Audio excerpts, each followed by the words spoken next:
And so I think this will be one of the important moments where we start to see where crypto and AI can start to intersect. And I think this intersection is inevitable.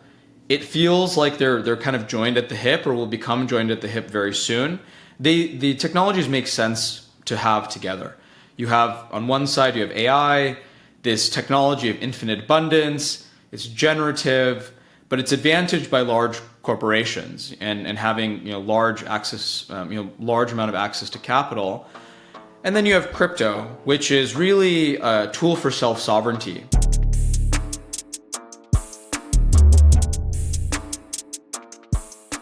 Welcome to the Never Die Podcast, your weekly crypto alpha for those who never quit. Today I have on the podcast Niraj, founder of Ritual, a crypto startup that aims to bring AI on chain. Today's open source developers struggle with quite a few different problems, including things like funding. Nobody's paying you to actually work on these open source AI models. So how do you solve that problem? How do you incentivize more people to want to build open source? They struggle with things like resources. AI models, to train them, take a lot of compute. They actually cost a lot of money to train these things. So how are they going to pay for that? They're not only are they not getting paid, but they don't have the resources. They don't have access to the resources that cost a lot of money to actually train these things. And then collaboration. How do they connect and collaborate with a bunch of other AI developers all over the world to build these open source models? There's a lot more to Ritual than just that. We're going to dive into all of it during this episode. Let's jump in. Well, I guess to start off, could you give us a little bit of background into who you are and just kind of how you got started building Ritual? So my story really starts when I was at the University of Illinois, which is where I did undergrad. 1 year, I think it was maybe my sophomore year, this professor, Andrew Miller, who still affiliated with the university and is pretty active in the crypto space, I got the opportunity to work with him. He was doing a lot of really interesting work on privacy, especially around cryptocurrency systems through the lens of cryptography and distributed systems.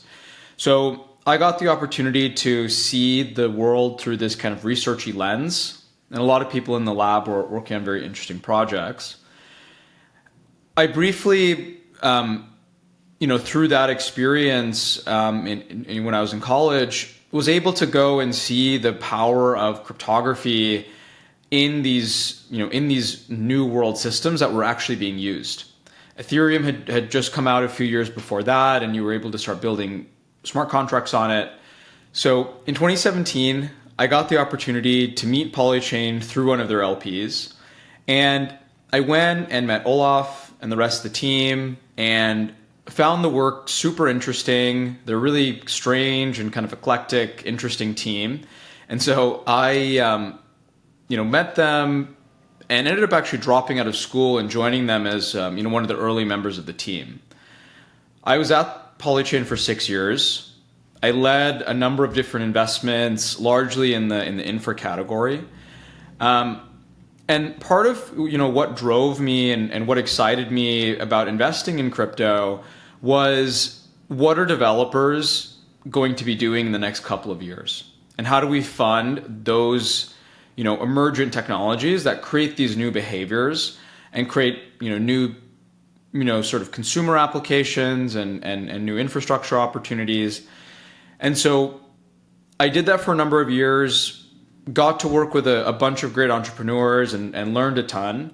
But the entrepreneurial itch, I think, kind of got me towards the end of my time there. And I really, really wanted to start something in the space. So I started thinking through that lens of, what are developers in the future going to be doing? And at kind of the same time was when AI was starting to, really show legs, and things like ChatGPT started to show real product market fit with the user count that they have. I think it's at 200 to 300 million daily active users now. So it's pretty incredible for a product that young, only 2 years old or so. So seeing that and being able to take my cryptocurrency lens of the world and seeing that AI has a lot of really interesting opportunity, but there's a lot of problems, namely in the centralization of it, around compute and models and data and governance. And crypto felt like a really exciting opportunity to merge those two spaces. I think a lot of people in the AI space, weren't really looking at crypto as closely. I think post FTX, they all got scared away. And so it was a really unique opportunity for, a crypto native team to come in and build a solution to, solve this problem, make AI actually decentralized and be a credible alternative to decentralized AI. And that's really, why I got into building Ritual. The kind of initial culmination of my different interests in getting into this space. Can you just kind of briefly or simply sum up what is Ritual? So Ritual is an execution layer that is focused on making it easy for smart contract developers to build AI-enabled dApps. So we make the interactions of AI model here, smart contract here, and the piping between the two. And so, what that means specifically is today you can't really do any sort of AI related compute on blockchains today because generally it's too expensive to run inside of the gas limit, or it's just too computationally intensive to run a proof. And no one has really built out that tooling in a crypto native manner. You can use tools like, PyTorch or TensorFlow as front ends for interacting with AI models in the Web 2 space, but there's not really a Web 3 analog to be able to plug in a model from somewhere into a smart contract and do it with a couple of properties in mind. The properties that matter to us is fourfold. One is computational integrity, so being able to prove that something was done correctly. The second is privacy, so having assurance that the data in, data out of the models are kept to only your eyes and anyone else that you want. The third is censorship resistance, so making sure that anyone in the world can access a specific model that they may want to use and not having it be geographically constricted, which is how it has been in many cases for many different models or sort of front ends for those models. And then finally, and I think this is a quite important one, going back to the point I was making 90 seconds ago, is about creating on-chain semantics for AI models. The way that I analogize our chain, it's a sovereign chain, when I say execution layer, the way that I analogize how we've set up the chain and why it's beneficial to have this in a chain-like format is similar to, say, something like Filecoin, where Filecoin is a chain that is built around storage objects as the atoms of that system. Most blockchains, storage is a secondary thought or not even a thought at all. And so Filecoin came in and built a first-class experience for storing things and interacting with those stored things. And so very similarly, we are building a chain that's hyper-optimized on AI compute, whether that's doing things like inference, which is actually calling the model and getting a response back, fine-tuning a model, which is you could think of as a specialized form of training, which is taking some new inputs and using it to retrain or improve a model in a certain domain, and many different other actions as well. And so really the goal here is enable this new thing that people have not been able to do for a long time, and see what types of things people build. Like, what is the emergent behavior that you can see? One category that we're starting to see a lot of interest in is around these kind of AI NFTs, is what the community calls them. So a user is able to put in some input, human language, maybe it's text or speech, and these contracts then go and generate some sort of new art. It might be music, it might be an image. In most cases, it's images, and then they're able to go and mint it. And I think this is really cool because you're able to extend the creative capabilities of these AI models into the ownership domain of crypto. And we can talk a bit more about why AI crypto now and sort of how these spaces can help each other. But really, I think we are very excited about what are going to be the emergent consumer use cases on top of AI crypto, and how do we make it very easy to for developers to even build those types of experiences and not require past or prior AI experience. Okay, so I'm trying to understand it, and tell me if I'm wrong or off on any of these things. But the basic concept is, like, let's say for like a normal AI company, you have OpenAI, right? They have to have a lot, millions and millions, if not hundreds of millions of dollars in compute for one to run these models. They have to pay all these salaried AI engineers to actually develop these models. They have to have an HR department, all this kind of stuff to actually build out this AI model. And your take is on the opposite. Hey, if we use crypto, if we do this kind of like more of like a truly, it's confusing because the name of the company is OpenAI, but I'm going to say an open source AI, I guess. An open source AI where, you don't have to have all these things to be able to contribute or build a model. You have like this open source compute that you can tap into. You have these open source models that you can contribute toward.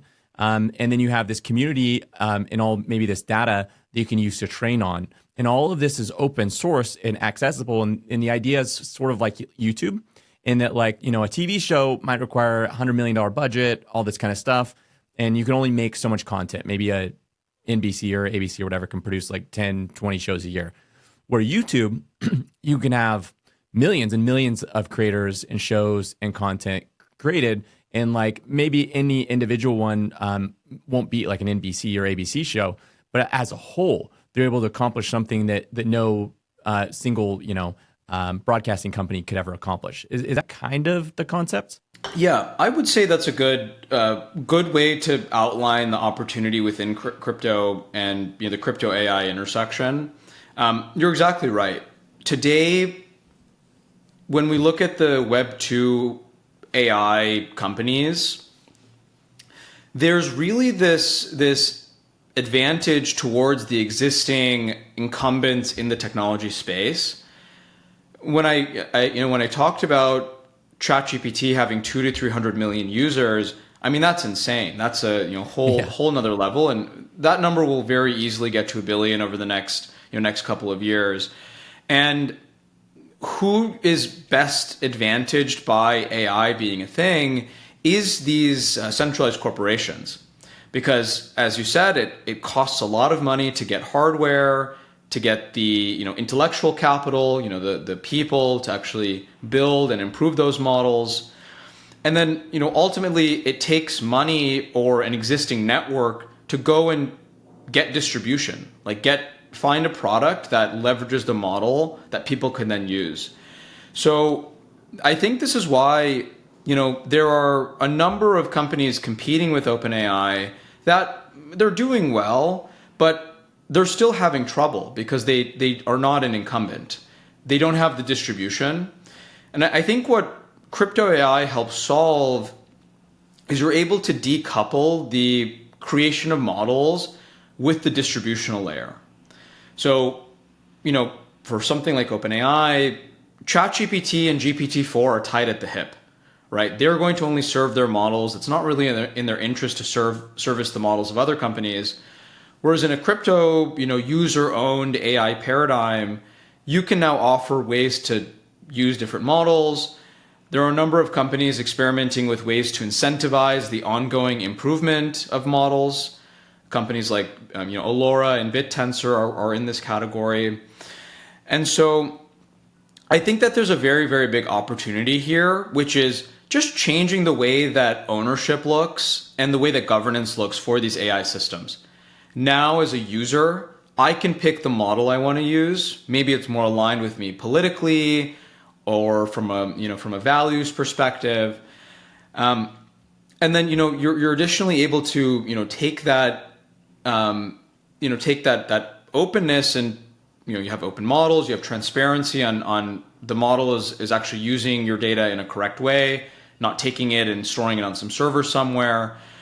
And so I think this will be one of the important moments where we start to see where crypto and AI can start to intersect. And I think this intersection is inevitable. It feels like they're kind of joined at the hip, or will become joined at the hip very soon. The technologies make sense to have together. You have, on one side, you have AI, this technology of infinite abundance. It's generative, but it's advantaged by large corporations and having large access, large amount of access to capital. And then you have crypto, which is really a tool for self-sovereignty. It's a way for you to own your own data, own your identity, own your money. And it's created a lot of really great things for us. It's created decentralized money, Bitcoin and the like, decentralized technology platforms, things like Ethereum, Solana, etc. And so I think we need something like that in AI. And that's really the vision that we're pushing for at Ritual. Okay, so yeah, you've highlighted a couple of times kind of the why you're building this. And it isn't just, so I highlighted maybe how you could structurally have an advantage over OpenAI with like the YouTube versus broadcasting, or maybe another example would be like Twitter. I can't imagine if Twitter had to hire a full-time staff to like put out interesting posts, how like low the content quality would be, but also like how generalized that content would have to be. And it would lack the specialization that's needed to attract a ton of users to continually come to that platform. Where when you have user-generated content, you're able to create an entire universe of content that's, maybe as a whole, a lot of the content that people post on Twitter is probably not that good. But on the fringes, because you have so much, you just have on the fringes this really high quality content that really resonates, and it's just about the algorithm and pushing that out. And so in the same way, structurally, with an AI model, the more contribution you have to it, maybe it's not all the super high quality, but as a whole, with so many people contributing toward it, you're able to maybe edge out some advantage over some of these centralized companies.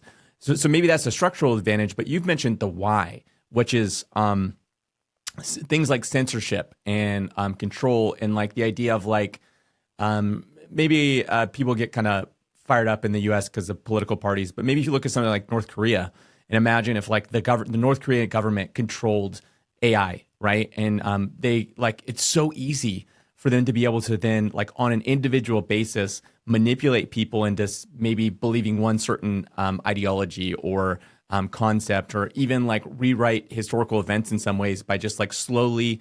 It's kind of like that analogy of like where if a frog's in water and you slowly turn up the heat, doesn't notice it's getting boiled. It's kind of like that kind of concept. And so we can see the ways that maybe a bad person might abuse this. And it's not like maybe we think that OpenAI will do that. It's just eventually somebody will do that if they control it, right? Bad people eventually sprout up everywhere, and they will abuse power if given it. And the idea of what you want to build is like, hey, this is open, this is decentralized, nobody controls it, and that means that it's controlled and owned by the people, and it's therefore like a benefit to humanity rather than potentially being this kind of pitfall that it could be if it's too centralized. Yeah, I think that's a great way to describe both the challenge but also the opportunity. There's really for the incumbent Web 2 AI companies, the way that they're going about integrating into the ecosystem, I'd say this is the case for most of them. Some are not the case. Facebook, and I can explain in a second why. But most of the large Web 2 AI companies are very interested in solidifying their place in the ecosystem via regulation. And I think their viewpoint is very much one of, we know what's best for you. The engineers at our company or the board people at our company, know what's best to serve to you. So we're just going to set that. And I think, again, as a crypto person, that just seems wrong. And again, it's these things are very susceptible to being highly politicized. You mentioned North Korea, which I think is a good example, but that'll happen in the US as well. I think we live in this age of information warfare, and having access to compute and having access to eyeballs is going to become a very, very rare and valuable commodity to own. We saw, 2016 and 2020 political elections that Influence is a very, very important thing to have in a digital standpoint. And those are some of the first elections that we've seen those in. And I think it'll continue more and more in that direction. People kind of in the AI community kind of joke that 2024 US election will be the last human run election. Eventually it'll just be, AIs or more so these like amorphous political ideologies of left and right that elect a person that will, basically a human that will speak those opinions. If they don't speak the opinions, they'll kick them out and find someone else. So yes, it's alarmist, but I think it's good to be raising the alarm now. I think, an example I like to use is, not everyone in the world needs Bitcoin, but it's really, really good that we have that one alternative money that's not owned by a state or a corporation. I think it's really important. And I think we need something very similar in AI. We need an alternative. Most users are, at least today, are going to use centralized systems. They're going to use the thing that's easiest for them to use, as has been the case for most of, web technologies the last 20 years. And so when I think about how do we give decentralized AI a fighting chance, I think we really need to lean into the crypto part of it and enable new things. Everything from incentivizing different parts of the AI stack, improving how we can pay people to provide data or opinions or intelligence, and wrapping all of that up into a package alongside being able to create a whole new class of applications is a very exciting way to go about building decentralized AI. It's one of a couple of different ways that people are trying to do that, but I think it's the way that's going to be fastest, which is important in this race today, seeing how fast AI is growing. You mentioned centralized AI companies originally having the power, but I almost imagine with music and record labels, at first, record labels, they had all the power, right?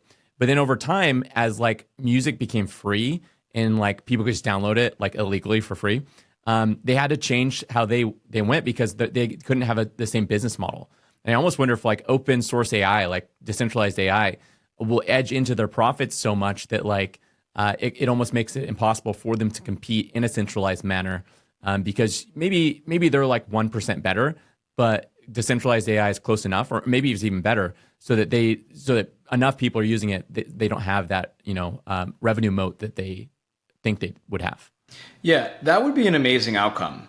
And I think if we're able to come up with unique ways that crypto can leverage AI, there's a number of different ideas that I think are very interesting. Even in your music example, there's both the kind of competitive piece of it, which is, a crypto AI alternative will edge out the Web 2 alternative. Then additionally, there's kind of, again, if we look at the generative sort of emergent use case lens, things like being able to license your likeness. I don't know if you remember when Grimes put out that, I think she put out some voice model and allowed people to generate, songs with her voice and put them on Spotify. And maybe there's some revenue sharing agreement or not. I'm not really sure. But it was a really cool way to take your existing fan base and extend it. I have, a number of musical artists that I love that I was I really would like, 2012 Kendrick Lamar. I'd love one more album like that. And it'd be great if you could use AI to just make that album for you. And, I'm happy to pay for it. I'm happy to pay $100 for that album because it would really improve my, experience of the music. It's net new content. And for someone like Kendrick Lamar, it's a new way for him to both engage his fans and also create an entirely new revenue source. So there's a lot of exciting stuff to be done in that category as well. New types of characters. You can imagine the next generation of Lil Miquelas will be, generated on an AI system, and maybe there's some sort of tokenized element to it. That represents some sort of ownership share, or maybe it's more like a friend tech key kind of setup. But yeah, there's tons of exciting ideas that exist in, especially in that kind of entertainment and content world. A lot of people are building these generalized AIs, right? But maybe the advantage of decentralized AI is like we have a lot more specialized, like hyper specialized AI. This one is like, everyone's using ChatGPT for plugins to do specific tasks. And I think they are kind of trying to specialize them out as it goes. But, maybe with open source, we have a lot more variety in specialization where, you have the music, you have the generative, but maybe like within the music, you have like, this is specifically for generating rap music. And this is like highly specialized open source model specifically for rap music that sounds specifically like similar to Drake. And that's something that like, I don't think a single company would ever build that out. But maybe open source, you could have that built out. Yeah, 100%. Yeah, it may not fit a company, but it could be a protocol. And maybe there's a market there where being able to sell your model, like every time someone uses your rap music model, there's some sort of revenue share split or something like that. Then that makes it very attractive for a model creator to come bring their things onto an open marketplace. There are Web 2 model marketplaces, but I think the challenge again is it's so manual. You have to like take the model and then like plug it into your infrastructure, and then there might be a lot of fine tuning required and things like that. And so being able to couple all of these things tightly and then make it easy for people to like build interfaces on top is very important. We've seen this has happened in Web 2, but Web 3 as well.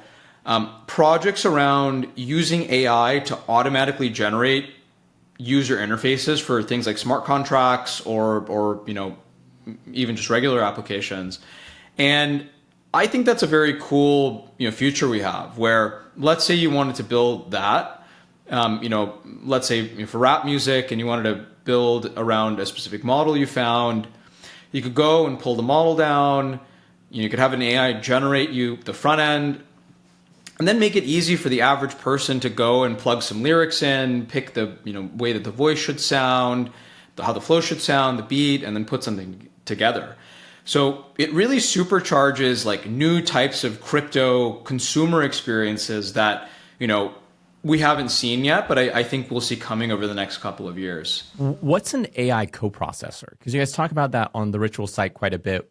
What is that? The way that I would describe a coprocessor is it exists as a special machine that is purpose-built for executing certain types of commands in an efficient manner. So for us, I can go into kind of our products. We mostly talked about Ritual Chain, but our precursor product, or the thing that we built first, our first phase, is a system called Infernet. It's like internet with an F. And what Infernet is set up to do is you can think of it like a decentralized Oracle network for AI. So you have a Solidity smart contract that you can use to call out to our off-chain compute system. Let's say you want to do an inference on Llama 3 with some input and some features. You can take that, ship it off, dispatch it off to the off-chain system. We match you with the compute provider, they do the work, and then return the results back on-chain. So that works with any EVM compatible chain. You just have to redeploy the smart contracts, and then it can interface with our node system. And why we built that is to make it easy for blockchains today to use AI in an efficient manner inside of the dApps that are on those chains. So, we are building our own chain. That's our second phase. But we figured we should build this first because it allows us to get broad compatibility with the whole ecosystem of dApps, at least in Ethereum for now, but theoretically we can port it to other languages, VMs in the future. And where the coprocessor word comes in is, Infernet is almost acting like a coprocessor for a blockchain, that it's like this is where you do the AI part of your thing. If you think of like a chip, there's the different components of a chip, And this is like a part of the chip that is doing, the AI compute workloads. So that's really what we mean. I think there's, a number of other co-processors in the space that are focused on very specific things. We've seen ones around trusted execution environments, and other sort of special cryptographic primitives. And so ours is, purpose-built for kind of our space, and again, making it easy to plug into contracts. How does the GPU staking work? I saw that on the website, said something about GPU staking. What is that and how does it work? So in our current system today, infernet is a node that you're able to set up that allows you to take on AI workload requests on our network. The system requirements are fairly low, but in the future, as as this marketplace becomes more competitive, you will want to be able to compete with the best hardware, the best GPU, to be able to perform the inferences, most efficiently and sort of fastest back to the user. So where the GPUs come into play is either you on Infernet and eventually Ritual Chain will have a GPU that can take down, basically transaction requests, do the workloads, and then send it back as a service provider. We work with, we'll be announcing more over the next coming months, but we're working with a number of GPU as a service companies like IONET, for example, that have aggregated a number of GPUs that are able to run Ritual clients alongside them and take down requests as they come on and basically, create a new source of transaction revenue for those GPUs. So really that's how we're positioning that piece of it. And then maybe, I don't know if it was inherent in your question, but we also use EigenLayer for a number of different areas of our system. We've created a number of AVSs that we'll be announcing, we've already announced, but we'll be releasing hopefully soon, that secure various parts of our infrastructure. From parts like the integrity proofs, to things like model matching and a whole number of other things coming down the pipeline. So that's kind of, GPU side, and then also from a maybe more economic security side, how we're set up. I was curious. So like if you look maybe like 5 to 10 years in the future and you're looking at Ritual, what do you imagine it looks like? Is it like describe what Ritual could be in some, 5 to 10 years and what it might look like? In 5 to 10 years, where I would like Ritual to be is it's powering thousands of applications, decentralized applications that have, some sort of form of AI in it. Maybe even centralized applications, maybe things that are just run on servers. And maybe they don't care as much about the crypto on-chain verifiability stuff, but maybe they're just using crypto as a mechanism to pay for the AI resources, or maybe they really like that the model marketplace is open and sort of easy to use and pull down and use inside of your applications. So thousands of apps. And I would like, I think in a successful case, Ritual and more broadly crypto AI is a credible alternative to centralized AI. It's big enough of a category to where the public knows about it and talks about it, and that it comes and provides a real counterweight to the existing, monopolies that I've talked about.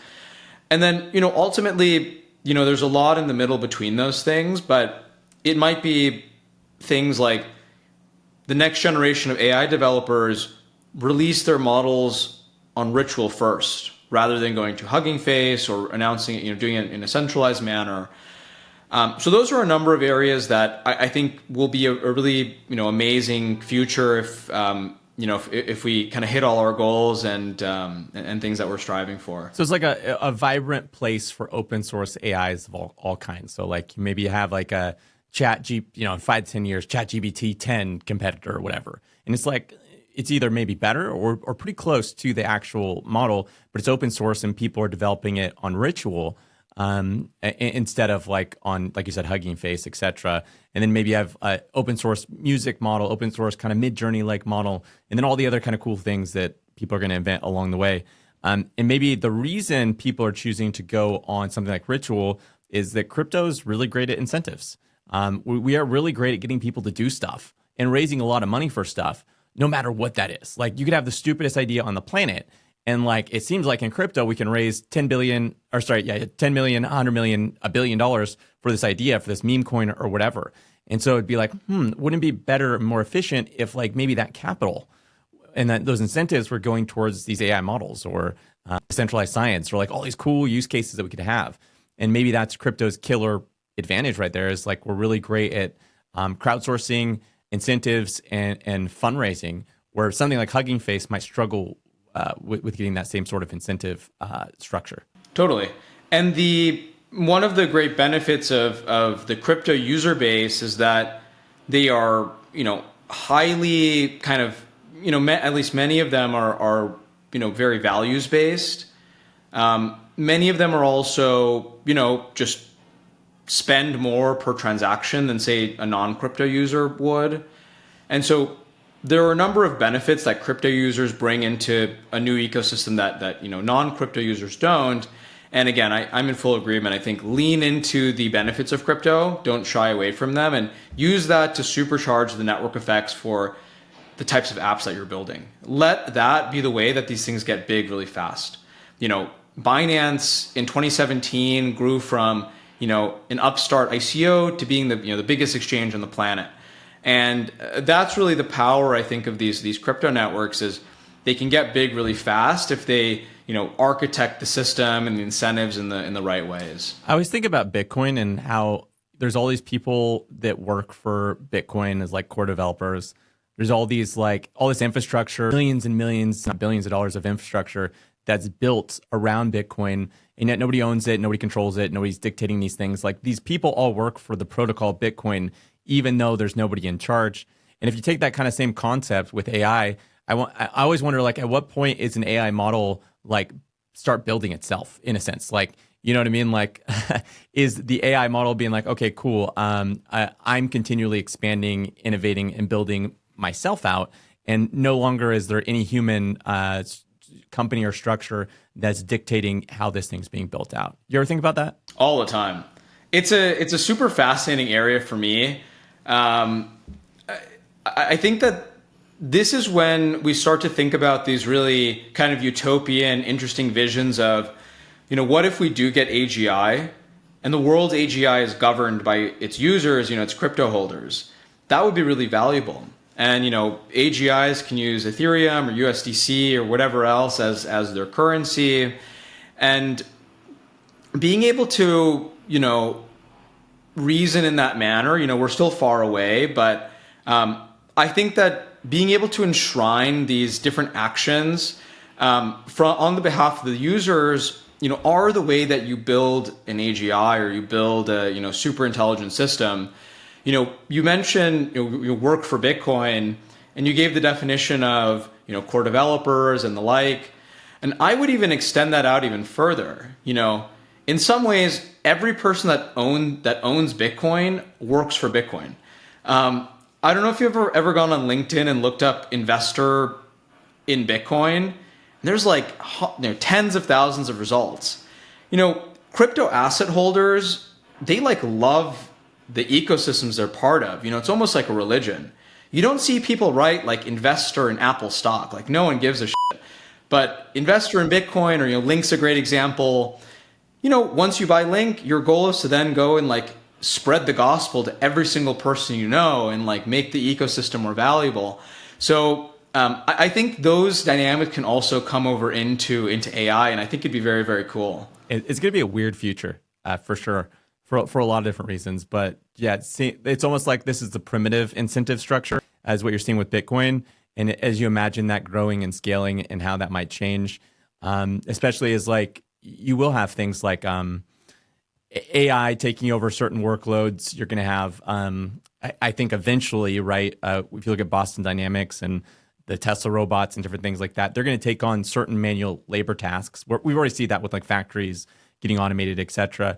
And it opens up humanity to essentially do a lot more things that we don't have to do, right? Like we used to have to farm, or people had to make clothes, right? And now we're going to be able to do all these things that like we don't have to do, right? They're just like kind of cool things that might add to humanity, but they're not like integral to our survival. And so there's going to be a lot of people that I think work for, maybe some of these AIs. I think there's going to be like entire game economies that like a lot of people work for these games. Just a lot of weird things that are like, they're hard. It's hard for us to imagine today, but if you just look at like how things are changing right now, it just spells for like a really interesting future. And I think crypto, as digital ownership, and some of these incentive structures that we're seeing play out right now play a heavy role in how that future is going to look going forward. AI can be one of those truly deflationary technologies that, could solve our impending population crisis.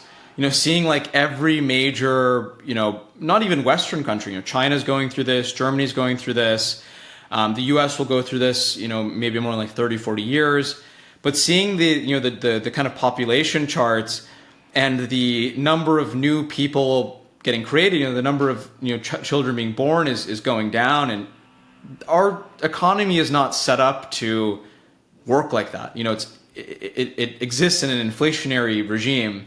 So AI could be the way that we can subsist our existing economy on less people and less resources, which would be a really great future and kind of a kind of right on time, great solution for for this issue. Yeah, we do need it because what's the whole war with Ukraine and Russia, and it's like I've heard like we've run out of munitions, like we can't supply any more munitions because we don't have very much, and we don't have very much because we like killed our like factories forever ago, right? So we don't have like what if we got into a war? How would we build anything? We don't have the ability to do that in the U.S.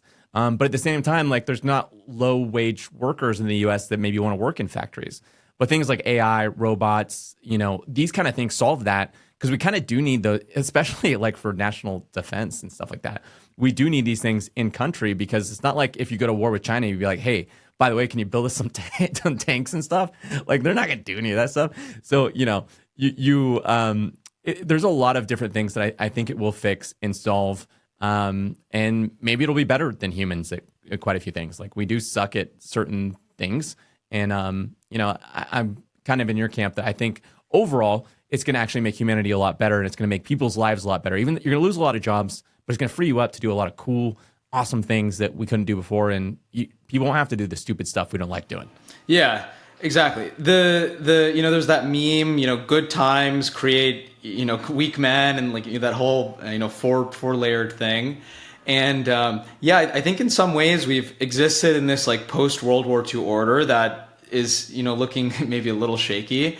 I think being able to, have this new technology that's so intelligent, when they run these evals for, comparing, the AI model performance to humans, like these things are better than most humans at most things from like an intelligence standpoint. So I can't imagine once we can extend this technology into robots and things like that, we'll really get, hopefully like a Jetsons like future. You can walk into your house and, robots do everything for you. That'll be amazing.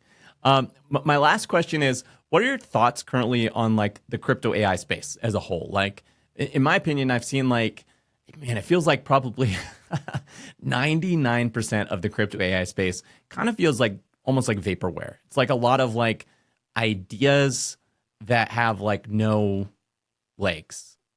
But I'm curious what your thoughts are. Like, what are you seeing in the space right now? And then how do you imagine that'll change over time? Right. So this is a space that I've been tracking for a while, very closely since 2022. But, just being a, hopefully responsible VC, looking at the few things that came out since, 2016, 2017. And largely back in the day in 2017, really when the crypto venture industry was first getting its legs, the companies that were building at this intersection were, there was a few. A lot of them were kind of scammy. There's a few that were building interesting ideas, but the AI side of things were not ready yet. The models that people were using were not really that useful for the majority of use cases. And the cryptography to actually, run them and maybe run them securely was also not ready. We didn't even have layer twos. ZK snarks were barely a thing for compute. And so now, fast forward to 2024, we now have the great culmination of AI has finally crossed the chasm in its usage. We found great consumer use cases for AI after 40, 50 years. And we have crypto, which has it's come into its own. The idea of ownership and things like that are really starting to take hold. And so the combination, it makes sense why it's coming now. The companies I've seen, I would argue, a year and a half ago, there's basically nothing. There was the old, from 2017 on companies, and then a few select companies here and there that were, early to the space. And then since then, there's been an explosion in companies. There has to be at least 100 to 200 crypto AI companies at this point. It's hard to keep track. Every time someone makes a market map, it gets outdated after a month. So I see a lot of companies building in infrastructure for sure. If we were to break down crypto AI at a very high level, and this is not entirely accurate, but it's a useful mental model, there is the compute layer, which is the actual execution of the AI workloads, inference, fine-tuning, privacy. There's the models on top, which the compute is running. So this is, Llama 3 or any sort of new model, governance of those things. On top of that is data. So the data that is feeding the models or improving the models. And then finally, on top of that is the applications. And we've seen a ton of companies in the compute space, a ton in the model space, some in the data space. I think there's a lot of interesting opportunities there for people to go explore, ways to take data off chain, bring it on chain in a provable manner, ways to improve the kind of continuous improvement of the AI models. And I haven't seen a ton in the application space yet. There are some, certainly, but I think that is the area that, if you're a developer interested in crypto AI, that's the best place to build. Because I think there are a number of crypto users that want to use crypto AI stuff, but there's not enough stuff out there yet. There's, a couple of applications, we think are interesting. Companies like MyShell, I think, are a great example of this. But we want to see more. There's a lot more opportunities. Literally, you and I came up with 3 on this call that you could probably go build into a protocol or a startup. And I think that is going to be a big area, and personally, where I'm spending a lot of my time as well. I think maybe what I mean by that is you're probably more thinking of like the VC crowd, right? Like a lot of these projects that are like raising a ton of money from VCs, they're like more legitimate projects. As an investor in this space, like there's a lot of AI tokens, okay? And these are not VC projects. These are just some guys that are like, cool, I'm gonna attach like AI to this, and like because they might not know anything about AI. And so and there's a lot more of those than there are VC-backed AI projects or maybe more legitimate AI projects. And that's what I mean when I say like probably 99% of the crypto AI tokens in the space right now are like more illegitimate project. That's the thing about crypto is like anyone can spin up a token, a website, and say, hey, this is an AI thing. And so, but it does sound like, according to what you're saying, there's some really good stuff coming down the pipeline. And usually what it takes to kill off the bad stuff, kind of the more scammy projects, is really good stuff thriving and people kind of getting used to that. It's like in 2017, the crypto projects were like not very good. A lot of them were just white papers. 2021, we actually had real products and things being built in DeFi, and people were like, wow, this is amazing. And now 2024, 2025, it's like things are getting even better. And so, it makes me excited and makes me, really hopeful that we will see some really cool applications come out of the crypto kind of AI intersection and some cool use cases. Yeah. Anytime there's a new, developer tool or sort of opportunity set, I think in some ways predicting what applications will come out of it is sometimes a little bit of a fool's errand, because it's just, oh, that thing took off. I had no idea it would take off.